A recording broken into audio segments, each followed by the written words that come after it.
Misi melengkapkan coki-coki Bobo Boy Galaxy Puzzle diteruskan lagi, dan hari ni kita nak unpack satu kotak coki-coki meriah Bobo Boy Galaxy Puzzle. Okey, jom kita tengok kad apa yang keluar daripada kotak ini. Okey, jom.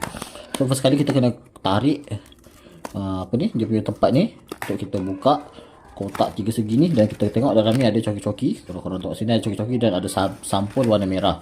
Okey, so kalau bernasib baik mungkin akan dapat 2 sampul lah. Tapi kita tengok yang ni adakah kita dapat 2 sampul atau 1. Okey, so untuk yang ni kita dapat 1 sampul saja di dalam sampul paket warna merah ni, dan di dalam ni ada 2 Bobo Boy Galaxy Puzzle. Jom kita tengok kad apa yang kita dapat daripada sampul ni.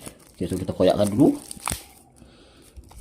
Okey, so ini dia Bobo Boy Galaxy Puzzle color warna biru dan ada logo coki-coki. Kita tengok kat pertama kita dapat code board, dan kedua kita dapat Bobo Boy Supra. Okey, so jangan lupa untuk subscribe. Terima kasih.